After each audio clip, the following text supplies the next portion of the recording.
ऐकू वाटत नाही. परभणीची घटना मला ऐकू वाटत. माझ्या माता आणि बहिणींना, माझ्या बंधू भावांना किती त्रास दिला त्या पोलीस प्रशासनाने. यांना कोंबीन ऑपरेशन करायचं, यांना कुणी आदेश दिला? यांना आदेश होता जे चुकल्या त्यांना 4 फटके द्यायचं आणि अटक करून 4 दिवस जेलमध्ये ठेवायला पाहिजे होते. एवढा माझ्या बांधवांना मारून कुणाचे हात तोडले, कुणाचे पाय तोडले, कुणाला डोके फोडले. माझ्या बहिणीच्या अंगावरती उभारून, पायावरती उभारून 2-2 पोलीस, 4-4 पोलीस जर उभारून मारतेत माझ्या बहिणीला, त्या वचेलाबाई मानवतेला. बाळातीन बाईला सोडले नाहीत, छोट्या छोट्या मुलांना सोडले नाहीत. ह्या आज बहिणीच्या अंगावरती एवढं उभारून जर मारलेत आज बाईला, माझ्या मुलाला किती मारले असतील ह्या पोलिसांनी, माझ्या बंधवाला किती मारले असतील ह्या पोलिसांनी. विचार करायची गोष्ट आहे. ऐकू वाटत नाही. पर उरावर धोंडा ठेवून कंबर खचून मला ऐकायची वेळ आली आज. या पोलीस प्रशासनाने लय अन्याय केल्यात, लय अन्याय केल्यात.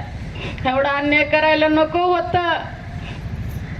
आज वडार समाजाचा जरी असला तर माणूसच आहे. वडार समाजाचा असला तर एक आईचं बाळच होता तो. पर ह्या पोलीस प्रशासनाने थोडं विचार करायला पाहिजे होतं.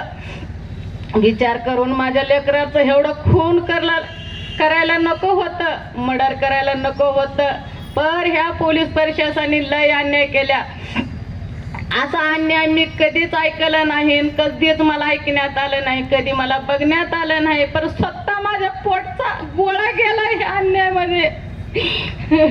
माझ्या अन्यायासाठी बाळासाहेबांनी सुरुवातीपासून माझ्या मुलाच्या, माझ्या पाठीशी उभे आहेत. म्हणून आज माझ्या सोमनाथाचा सत्य घटना समोर आलेला आहे. आज जर बाळासाहेब इथं परभणीत आले नसते तर या लोकांनी माझ्या सोमनाथाचा खून केलेला ही दाबादाबी करून सगळं जिकडल्या जिकडे केले असते. किती नेते आले, किती आमदार खासदार आले, पण कुणी माझ्या पाठीशी उभारले नाहीत. सगळे येऊन बघून गेले. स्वतः माझे बाळासाहेब आंबेडकर साहेबांनी येऊन माझ्या पाठीशी उभा राहून स्वतः त्यांनी कोट घालून माझ्यासाठी लढाई लढत्यात. मला या कुठल्या सरकारावर विश्वास नाही, कुठल्या पोलीस प्रशासनावर विश्वास नाही. माझा विश्वास आता सध्या बाळासाहेब आंबेडकर साहेबावरच माझा विश्वास आहे. यांनीच न्याय मिळवून देतील मला. यांच्याशिवाय कुणी रस्त्यावर येणार नाहीत आणि कुणी मला न्याय मिळवून देणार नाहीत. माझा सरकारवर विश्वास नाही. माझा जर सरकारवर विश्वास होता तर माझा मुलाच गेला नसता. यांची करती विभूती चुकलेल्याला थोडं अटक करायचं, मारायचं, पण एवढं अन्याय करायचं नव्हतं. यांना कुणी आदेश दिलं? ह्यांना कोंबीन ऑपरेशनचं कुणी आदेश दिलं? ह्यांनी कसं उचलले? माझ्या लहान लहान बहिणीवाला उचलले, भावांना उचलले. ह्यांना काही दया आली नाही. हे पोलीस होते का कुठले राक्षस होते? हे पोलीस नव्हते. एक राक्षस पैदा झाले ह्या परभणीमध्ये, म्हणून माझ्या मुलाचा आज बळी गेलाय.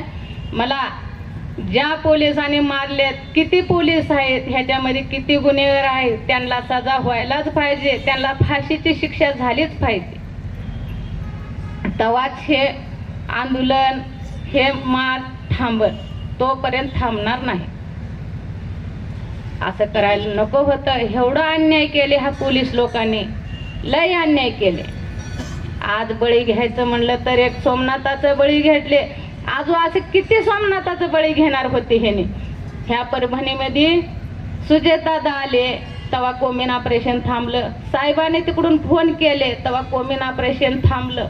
नाहीतर कुण्याच आमदार खासदारांना थांबवलं नाही. सगळे बघत बसले तेव्हा हे साहेबांनी तिकडून फोन केले तिकडं मंत्री साहेबाला, हे कोंबीन ऑपरेशन बंद करा म्हणून. तेव्हा हे कोंबीन ऑपरेशन बंद केले. ह्याच्यातून एवढे लोक वाचले, नाहीतर हे किती जणांचे बळी घेतले असते की.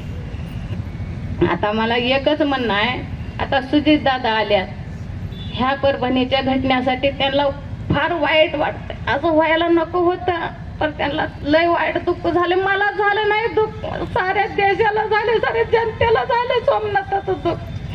मला न्याय मिळवून देताला तर आंबेडकर परिवारात न्याय मिळवून देताला, त्याशिवाय मला कोणीच न्याय मिळवून देणार नाहीत मला.